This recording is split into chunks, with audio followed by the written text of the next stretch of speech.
Ngayon, yung mga iba nagtatanong naman para sa sizing ng MCB, no, doon sa input ng ating inverter. So, ang ibig kong sabihin doon is MCB between battery at inverter yung sinasabi natin kung paano ang sizing. Jack Solar, share natin ito. Ano ang natutunan mo? Last time, na-share na natin kung paano mag-size ng AC MCB para sa output, no, sa AC output ng ating 3 kW inverter tsaka sa ating 1 kW inverter. Ngayon, yung mga iba nagtatanong naman para sa sizing ng MCB, no, doon sa input ng ating inverter. So, ang ibig kong sabihin doon is MCB between battery at inverter yung sinasabi natin kung paano ang sizing. Ngayon, kung halimbawa 3 kW ang inverter nyo, no, at 24 volt system ang battery, no, hindi na applicable dito yung MCB lang. So, yung MCB kasi is up to 125 ampere lang yung current rating niya.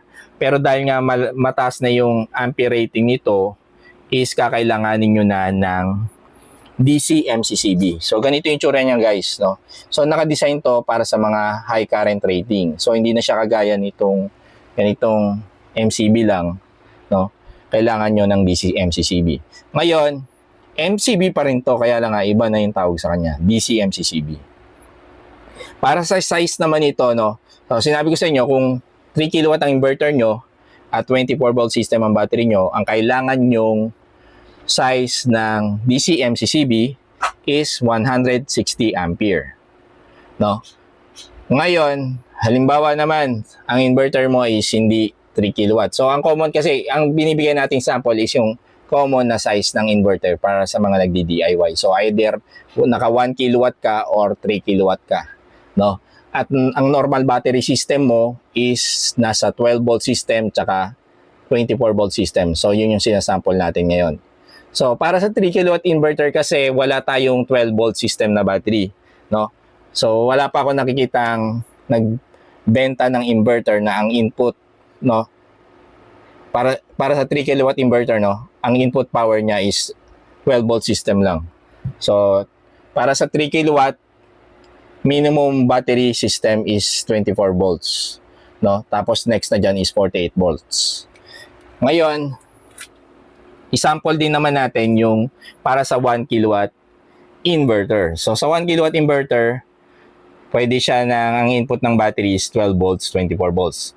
So, dalawa yung sasuggest nating sizing, no? Para naman dito sa between battery at 1 kW inverter, ang magiging size ng inyong circuit breaker, no? Kung ang battery mo ay 12 volt system, gagamit ka dyan ng 125 ampere current rating ng circuit breaker. Ngayon, kung halimbawa 24 volt system ang iyong battery at syempre dapat 24 volt system din yung inverter mo, no? Pero 1 kW lang yung inverter, ang gagamitin mo na circuit breaker between battery and inverter is 63 ampere na current rating. So, yun guys, no? So, hopefully, nakatulong sa inyo, no? Para sa sizing ng circuit breaker between battery and inverter. Jack Solar,